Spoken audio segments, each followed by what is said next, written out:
الحمد للہ رب العالمین والصلاة والسلام علی سید المرسلین اما بعد فاعوذ باللہ من الشیطان الرجیم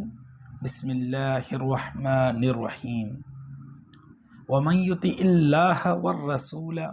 فاولئک مع الذین انعم اللہ علیہم صدق اللہ العظیم۔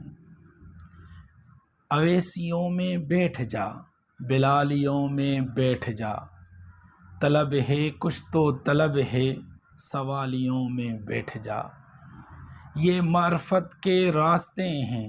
اہل دل کے واسطے، جنیدیوں سے جا کے مل، غزالیوں میں بیٹھ جا۔ سامعین محترم، حضرت عائشہ صدیقہ رضی اللہ عنہا سے مروی ہے کہ ایک صحابی حضور نبی اکرم صلی اللہ علیہ وسلم کی خدمت اقدس میں حاضر ہو کر عرض گزار ہوا، یا رسول اللہ صلی اللہ علیہ وسلم، آپ مجھے میری جان، اہل و عیال اور اولاد سے بھی زیادہ محبوب ہیں۔ جب میں اپنے گھر میں ہوتا ہوں تو بھی آپ کو یاد کرتا رہتا ہوں، اور اس وقت تک چین نہیں آتا جب تک حاضر ہو کر آپ کی زیارت نہ کر لوں۔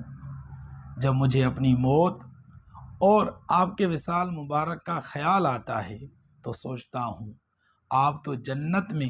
انبیاء اکرام علیہم السلام کے ساتھ بلند ترین مقام پر جلوہ افروز ہوں گے، اور جب میں جنت میں داخل ہوں گا تو اپنے درجے میں ہوں گا۔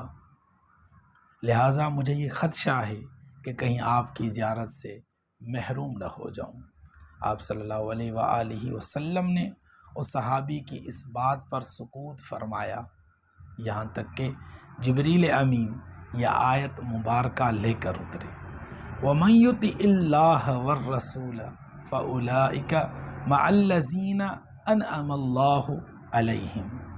اور جو کوئی اللہ اور اس کے رسول کی اطاعت کرے تو یہی لوگ روز قیامت ان ہستیوں کے ساتھ ہوں گے جن پر اللہ نے خاص انعام فرمایا۔ پس آپ صلی اللہ علیہ وآلہ وسلم نے اس شخص کو بلایا اور خوشخبری دی اور یہ آیت مبارکہ پڑھ کر سنائی۔